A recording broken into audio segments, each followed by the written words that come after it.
आगे बढ़ते हुए आपको बताएं कि अफवाज पाकिस्तान का मेजर कम कोच 56वें यौम शहादत पर भरपूर खिराज अकीदत chief of defence forces field martial Asim Munir की जानिब से मेजर अकरम को खिराज अकीदत पेश किया गया है। Chief of the naval staff और chief of the air staff की जानिब से भी खिराज अकीदत पेश किया गया है। इसी हवाले से मजीद बात होगी। सलमान अमान ज्वाइन करें, नुमाइंदा खुसूसी सलमान बताएगा इसकी क्या डिटेल्स हैं।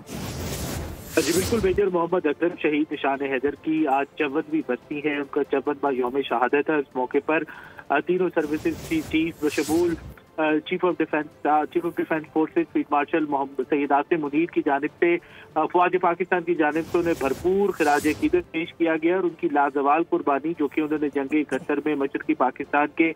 हिली सेक्टर में दी थी, उसको याद किया जा रहा है और कहा जा रहा है कि ये पूरी मुसल्लह फौज के लिए और आने वाली नस्लों के लिए अज़्म की, हिम्मत की और जमा मर्दी के साथ साथ वतन के ऊपर कुर्बान होने की जज्बे की एक ऐसी लाजवाल मिसाल है जो कि हमेशा जिंदा रहेगी। 19 मई 1971 के अंदर उन्होंने अपनी डिफेंसिव पोजीशन संभाली थी मेजर मोहम्मद अकरम शहीद ने, और फिर जब जंग शुरू हुई तो 3 दिसंबर को उन्होंने एक ऐसा बेमिसाल कारनामा अंजाम दिया कि शदीद जख्मी होने के बावजूद एक इंतहाई जो सूरत हाल थी पाकिस्तान की मुसल्लह फौज को शदीद मुश्किलात का सामना था मशरकी पाकिस्तान में, इसके बावजूद उन्होंने अपना जो मोर्चा था उसको बड़ी कामयाबी से दिफा किया और अपने हमले के अंदर 3 भारतीय टैंक्स को उन्होंने तबाह किया और इसी दौरान मेजर मोहम्मद अकरम शहीद ने जाम शहादत नोश किया। उनकी इसी लाजवाल कुर्बानी की याद ताज़ा की जा रही है और आज तीनों मुसल्लह फौज की जानिब से उन्हें भरपूर खिराज अकीदत